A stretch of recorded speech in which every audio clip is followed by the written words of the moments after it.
Hello everyone and welcome to Mama's Story Time. Did you have a good day so far? Now, do you remember your first day of school? How did you feel that day? Were you nervous? Were you excited? Did you make any new friends that day? Today we are going to read about Gus, a delightful little boy who couldn't wait to go to the big school. But he had to wait a little, and while everyone thought he was stuck at home with nothing to do, he started a school of his own. Now, do you want to know what happened? Let's read the story of Gus Goes to School, written by Kate Petty and illustrated by Maribel Suarez. Monday. It's a whole week until Gus starts big school where his sisters go each day.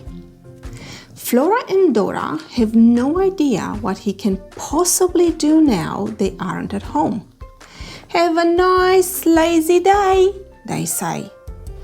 Don't get too lonely with no one to play with.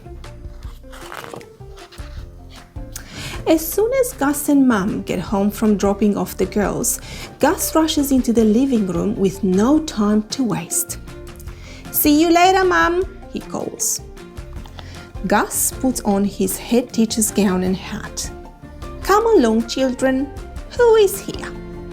He checks in Mabel the cat and Alf the dog. The car is very attentive. So is the cushion. And Ted is probably his star pupil. What will they learn today? It's warm and sunny and the doors are open. Gus leads his class outside. They are going to learn about clouds.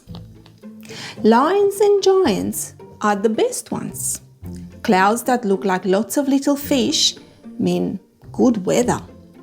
Then Gus lets his class blow bubbles into the air. So much science to learn. Time flies, and soon Flora and Dora are home from school. Flora trips off the car. Dora sits on the cushion to watch TV. What did you do today, Gus? They asked. Oh, nothing really, says Gus. But we know better, don't we? Tuesday. The next day, Gus rushes into the living room again. See you later, Mum, he calls. He puts on his gown and hat. There are a lot of books to look through today. Gus reads a story. Cushion is a good listener, and soon Ted will be able to read by himself. Gus gives him a gold star. But the cat doesn't pay much attention, and neither does Alf. Wednesday. Don't die of boredom, Gus, shout Flora and Dora as they leave for school with Dad on Wednesday morning. Gus rushes into the garden putting on his gown and hat. No time to waste. Boredom indeed. Cooking today. Mud pies. All Gus's pupils love this activity. It's just Alf who acts a bit crazy. And he encourages the car. Oh dear, naughty class. It's hard work being a head teacher. Gus has a break for a drink and a biscuit that isn't made of mud. Not too lonely, are you, Gus? Asks Mum. What have you done today? Oh, nothing really, says Gus. But we know better, don't we? Thursday. It's Thursday and what a day.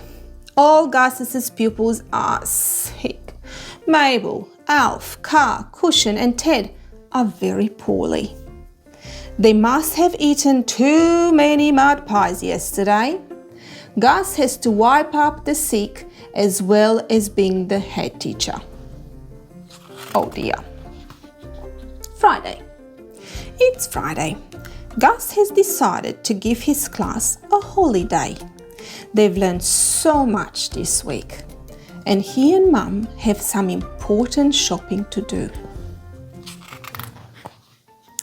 The next Monday, it's Gus's first full day at big school. He makes lots of new friends.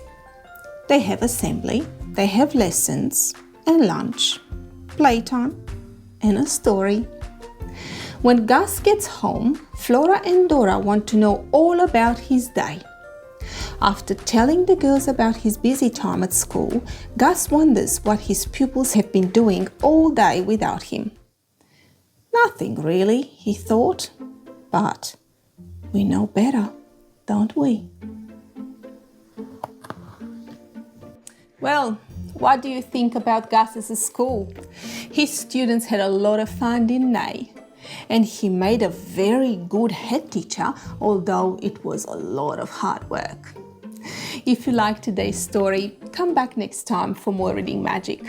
And ask your parents if you could subscribe to Mama Storytime so you'll never miss a story. You can also follow me on Instagram and leave me a comment if you have a favorite story you'd like me to read for you. Until next time, happy reading and bless you all.